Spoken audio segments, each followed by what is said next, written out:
Hello mga mami! Gagawin ko nga pala ng review itong ating DHA. So, bago tayo magbigay ng review, magbigay muna tayo kung bakit ko nga ba ito napunta dito sa DHA na ito. So, ito nga po pala, ako kagaya nyo rin mga mami, isa rin ako sa mga worried mami na kagaya nyo about sa ating mga kiddos. Nag-start ito nung pandemic baby kasi siya. Then, nakitaan ko kasi ng red flag yung anak ko. 7 months old siya, siguro niya hindi ma-express yung kanyang galit. Sinasapot niya yung kanyang sarili. Ginagano-gano niya, tapos inuumpog-umpog niya, ulo niya. Sinasaktan niya talaga yung sarili niya. Tapos, nasa 8 months, nasa walker pa siya, pero hindi pa niya kayang iangat yung sarili niyang katawan, iangat yung ulo, gaganong-ganon pa siya, as in malambot talaga. Unlike ng ibang bata talaga na lambot. So, in denial ako, sabi nila nga, may iba daw nga sa anak ko. Sabi ko, ay hindi, sabi ko, iba-iba naman ng develop ng anak ko. Yung panganay ko kasi malambot din naman eh. Pero sabi nila, iba daw nga si kuya, kasi nga lalaki. Sabi naman nila, ay, lalaki kasi, kaya minsan lalaki late. Sabi ko, late talaga. Sige, late development lang yan. Sabi ko, iba-iba naman kasi ang bata. Then, nung siya ay,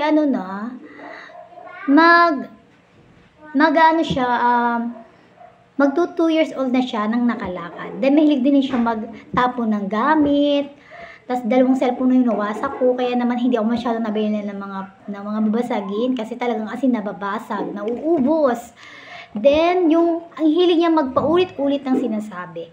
Tapos, hindi rin niya matandaan, ang bilis din niyang makalimot. Hindi niya matandaan yung color. Then, sinasabi ko, halimbawa, nagbigay ako ng sample ng lahat ay green. Sasabihin ko, ito ay green, ito ay green, ito ay green, ito ay green. Anong color nito? Sasabihin niya red. Isa lang yung color na sinasabi niya red. Kahit pa ulit-ulit kung sinasabi yung isang color, para yun matandaan niya, hindi niya, sasabihin niya green, tapos, ulitin ko ulit, ganyan. Ito ay red, ito ay green, ito ay green, ito ay green. Tapos sasabihin niya, ano color ito? Sabihin niya, red. Limot na niya kahit ulit-ulit ko sinasabi sa kanya. Kasi ang bilis niyang makalimot.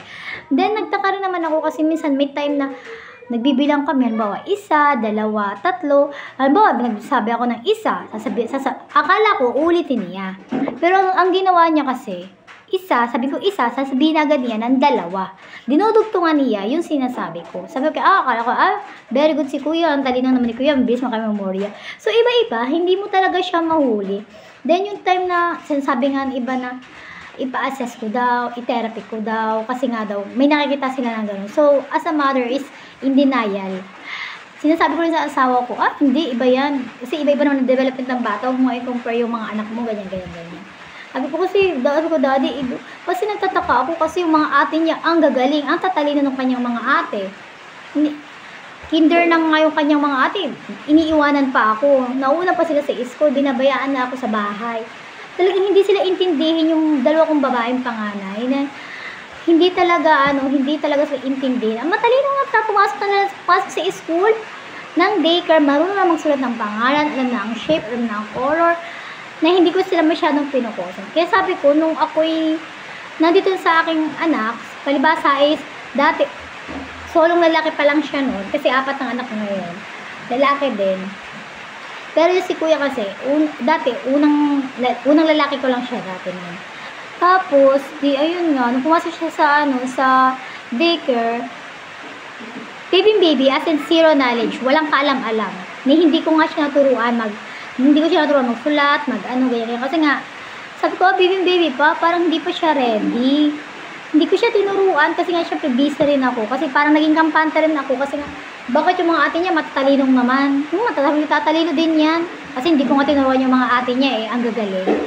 Tapos, yun na, parang naging kampante ako na kaya niya rin. Pero iba pala. Sabi ko, iba pala. Actually, 2 letter nga lang yung pangalan niya. As in JJ. 2 letter lang na J. Hindi pa niya maisulat.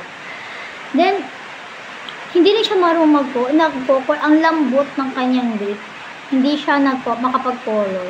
Tapos, pag nasa school siya, bago ko pala siya ipasok sa daycare, as in baby siya, diba? 0 knowledge. Hindi ko nga alam kung paano. Pero pag naiwanan naman siya, hindi naman siya nag-iiyak gaya ng ibang bata. mahilig siyang sumayaw. Yun, yung mga ganun, sayaw-sayaw lang. Tapos nung nagpasok siya sa ano, ang hilig niyang mangagaw ng mga baon ng kanyang kaklase. Kaya naman lahat ng kanyang kaklase is napaiyak talaga niya. Natatakot sa kanya kasi ang kulit. Tapos ang hilig niyang mangyakap. Yung akala mo yakap lang, pero and then, nakayakap. Kaya pala naiyak yung kanyang mga klase. Hindi lang siya basta nakayakap. Yung kanyang yakap is nangungurot na pala. Nangungurot na. Tapos yung uwi siya sa aking bahay, ang amos-amos ng kanyang mga damit, ng kanyang uniform, as in ganun. So, ayan. Then, ano pa tawag yun? Na-loading na. Then, ayun na. Ang hilig niya mag-ulit ng mga sinasabi ko. Tapos, ang hilig magtapo ng gamit. Ano mo nakita ko? No focus. Na kahit anong ituro ko, hindi niya matandaan. Then, late na nakapaglakad. Tapos, basta 2 years old na siya. Akala ko nga di lalakad kasi sobrang lambo. May ginamat nakalakad. Tapos, dati nung basta parang, akala ko kasi niloloko lang ako ng baby siya. Sabi ko, mama. Lagi niya sinasabi, papa. Di akala ko, yun lang kanyang gustong sabihin, papa. Talagang sabi ko, mama. Hindi talaga niya sinasabi. Di ko naman yun napansin kasi baby pa siya noon. Naimik naman siya, utal. Hindi mo talaga pumasok ng daycare, hindi ko maintindihan na sinasabi. Sabi na kausapin ko daw. Syempre nga, pinakausap naman, kaya lang busy rin nga talaga ako. Then, ayun nga. So, bakit nga tayo napunta dito sa DHA? Kasi ngayon is kinder na siya. Ang dami ko paliwanag, diba? Puro red flag lang yung sinabi ko. Wala pa tayong review. So, ayan, after natin sabihin yung bakit nga tayo napunta dito sa DHA. Dahil nga sa mga ganung red flag na nakita natin sa aking kuya. Ngayon nga is kinder na siya. Then, kinausap ako ng kanyang teacher. Ang sabi niya, pero bago ko ipasok si kuya, sinabihan ko yung teacher niya, man, si kuya ganyan. Wala siya sa focus, makulit, malikot. Binigyan ko na ng awareness yung teacher niya kasi talagang kahit ako mismo is nasuko rin. Sabi ko, ma'am, ang kuya ko po ay ganyan. Siya po ay makulit, wala sa focus. Siya po ay kailangan tutukan. Ay di, sabi, matututo rin yan, ganyan. Eh di nung pumasok na siya sa kinder, mga 1 week, nagkaroon kami ng meeting sa school. Kinausap ako ni ma'am. Sabi niya, ma'am, si Kuya JJ po ba ay napa-newborn mo? Sabi ko, yes po. Ano po ang result ng newborn? Sabi ko, mawala pong result sa newborn. Okay naman ang kanyang newborn. So, ibig sabihin, hindi pala nakikita sa newborn yung mga, kung may diferensya, yung ating mga anak. Hindi rin basta-basta nakita sa newborn yung mga autism, speech delay, or yung mga delay development. Hindi siya nakikita sa newborn screening. Sabi ko, okay naman. Then, ang sabi ng teacher niya, ma'am, ipa-assist ko daw. Ipa-assist ko daw yung aking anak kasi kailangan daw nila ng papel. Kasi pagpasok nila ng grade 1, may grade na daw yan. Kailangan nila ng papel para malaman nila kung ano yung, para maihiwalay sila doon sa ibang bata na may grade. Para iba yung kanyang grade. Pero ayoko naman kasi, di ba sabi niya, SPED. Sabi ko, hindi ko siya sa SPED kasi okay naman si kuya. Hindi naman siya kagaya ng talaga yung ibang bata na talagang hindi nagsasalita, yung iba yung behavior. Kasi si kuya kaya pang kontrolin. Sabi ko, ma'am, kaya pang kontrolin. Pero kailangan kasi nila kailangan nila yung papel. Kasi, yun daw nga, pag may grade na, para iba, kasi kung wala daw papel na galing sa doktor, yung assessment, is may hahalo doon siya sa ibang bata, sa regular na bata, tapos babagsak lang yung kanyang grade. Kasi hindi siya makahabol sa kanyang mga klase. Kasi kinder na siya, hindi pa rin niya ma-identify yung color, hindi pa rin siya marunong magsulat. Kasi ang labo-labo, hindi pa rin siya marunong magsulat ng pangalan niya. Kahit pagkukolor, pakulay ko yung bilog, yun lang. Kasi loob ng bilog, as in, guri-guri. Kumbaga is zero. Parang kahit nag-kinder na siya, zero knowledge pa din. Na hindi ko maintindihan na ang sakit-sakit talaga sa ulo. Sobra. Then, ayun nga. So, ang ginawa ko, para makahabol si kuya, nag-search. Ito na nga. Hanggang ang dami kong napag-search yung mga vitamins na pwede painom kay kuya para siya ay madaling hanap ako ng mga pangpatalino, pang ano sa kanyang, gusto ng kanyang sa utak para tumalino naman. Para madali siya marami ko siyang focus, 'di ba? Ang daming mga dumadaan sa online. Then hanggang sa napunta ako dito sa DHA na ito. Ito ay FDA approved. So bago, alam naman tayo mga mami, bago tayo mag FDA approved to FDA approved. Nakano tayo. Yan. Ito kasi ay American brand. So alam naman natin mga mami na bago tayo magpainom sa ating mga anak, todo search muna tayo. Kasi ang hirap magpainom ng gamot nang walang ng doktor, di ba? Tapos, nagbasa ako ng mga review sa online about of DHA. So, sabi nila, effective sa kanilang anak. Effective daw ito sa kanilang anak. Nakataan agad nila ng improvement, ganyan. Ang dami kong minasa, hindi lang ako isang review. Kumbaga, maraming review akong nabasa na effective ito sa kanilang anak. So, hindi ako nag-hesitate na kumuha o order ng DHA. Ang mahal-mahal niya, promise. Talaga sa totoo lang is 2 times a day, pero nagugulat ka sa feedback. So, ayan nga. Dapat kasi ito is itong stick na to. Yan. Ganito ang laman niya sa loob. Dapat ito kasi is 2 times a day. Sa umaga at sa gabi.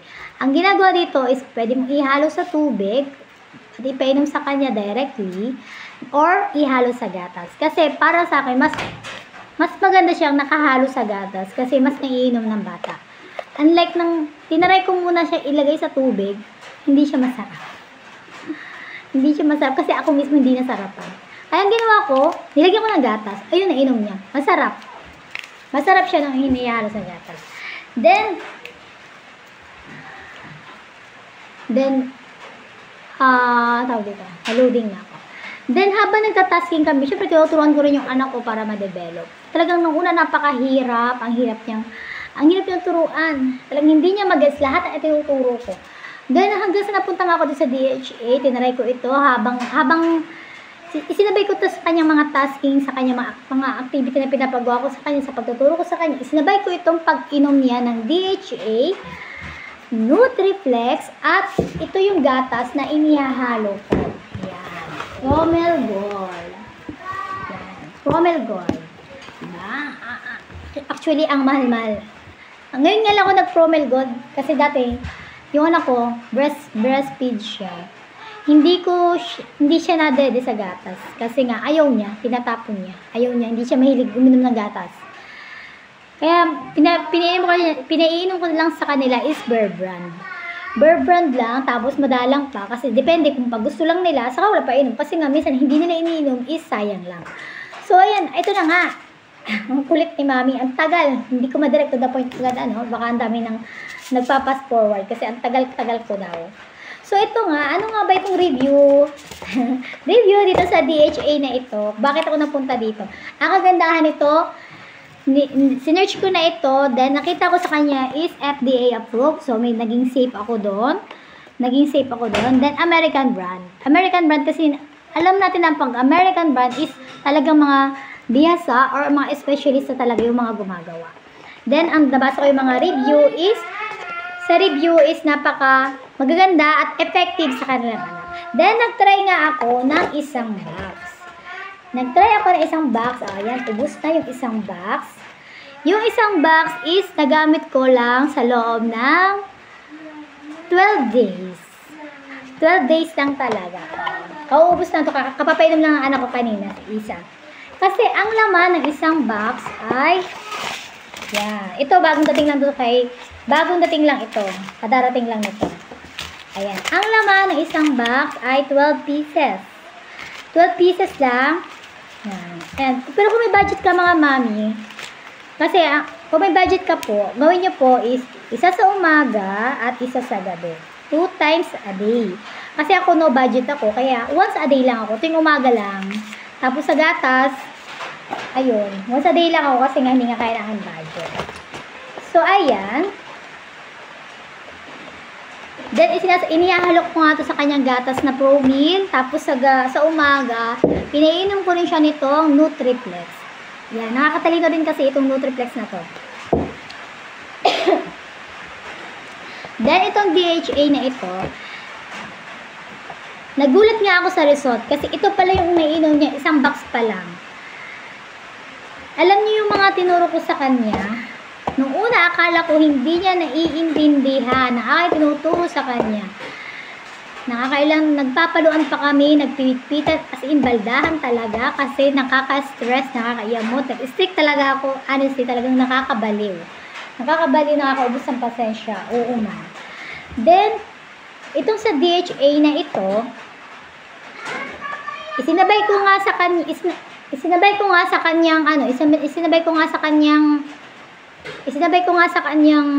routine, sa kanyang mga activity, ang pag-inom nito. And then, ayun, nagulat ako sa result kasi parang wala pa siyang 1 week. Wow, wala pa siyang 2 weeks. Kasi meron pa siyang laman na mga 2-3 peraso. Kasi nagpadala ng si ma'am, na gagawin nila. Color daw sila. Kaya nung una, sabi ko, ay syempre, i-video daw yun. Tapos sabi ko, ay hala, sige. Pinag-video ko si kuya, binayaan ko siya mag-color, at nagulat ako sa result. Kaya na niyang mag-color nakulayan na niya lahat ng maayos, na walang nalampas. Na dati hindi niya nagagawa na pag sinabi kong kulayan, as in guri-guri. Pero ngayon, sa loob na ng 2 weeks, nakulayan niya ng tama. At yung dating walang diin sa kanyang pagsulat, pag nasusulat siya, hindi siya makapagsulat ng madiin. Ngayon, naiisulatan na niya kahit papaano yung kanyang pangalan. Nakitaan ko agad ng improve. No effect. Kaya nga na-order ulit ako kasi effective. Then, ayun. Then, yung sa puzzle kasi, kinuha niya yung puzzle. Ikunin ko yung puzzle. Wait lang. Ay, hindi ko makita yung puzzle kung nasaan. Nilaro yata. So, ayan, yung Tetrix na puzzle, di ba wala siyang pattern? Basta kung ano yung mabuo mo, yun na yun. Then, nagulat ako, sabi ng aking anak, magbubuo daw siya. Ay ko, huwag na buuin kasi kakaalat. Kung saan mo lang may ilalagay, mga wala laang. Ay, sabi, magbubuo daw siya. Ang kulit. Sabi ko, hala, sige, titingnan ko at wala namang kalat na ibang kalat. So, ayun, nagpuzzle siya, tapos, nagulat ako. Kasi alam niya buuin, na i-pattern niya ng ayos. Meron akong video niya nasa Facebook ko. At nasa TikTok ko din, kung paano siya nag-puzzle na maayos. As in, nagawa niya talaga, kasi nagulat ako, ang galing niya sa puzzle. Na dating hindi niya nagagawa, pati yung mga wooden toys niya, hindi niya ipapasok na tama, sa tamang butas. Ngayon, nagagawa na niya. Then, nung pumasok siya sa school, nagkaroon na sila ng pasok, may pinagawa yung teacher sa kanila. Yun, identify naman niya agad, nakagawa siya. Samantalang dati, pag binigyan ni ma'am ng activity, gugurian lang niya, ipapasa agad kay ma'am. Yun. Pero, nung nito lang, nung nagbigay siya kay ma'am, kukunin ko nga. So, ayan. Meron kasi binigay yung teacher sa kanila ng activity. Okay, ito. Dati, pag ito, thinner siya. Pag binigyan ni ma'am, si kuya ng ganito, as in, guri-guri siya. Guri-guri talagang, wala na yun tsaka punit-punit.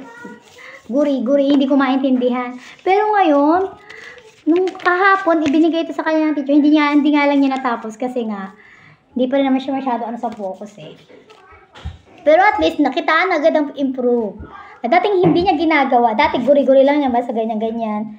Tapos, syempre, as a school, kumbaga, kung ano yung sinabi ng teacher, nakulayan, yun lang. At least, kahit pa, na-identify niya yung kanyang mga color. Na-identify niya. Kahit pa paano, gumagawa na siya. Hindi kagaya talaga nung una talagang, nagre-regalo yung teacher, ma'am, hindi po gumagawa si kuya. Gumagawa lang is, nagguguri-guri lang, pagkuguri lang, tapos wala na.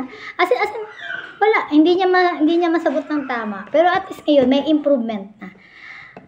At nagulat ako kasi nga marunong na siya kahit paano magsulat ng pangalan, mag-color, at nagkaroon ng diin yung kanyang dahil yung kanyang dati, nakaunti lang yung salita, ngayon nadami na yung kanyang words.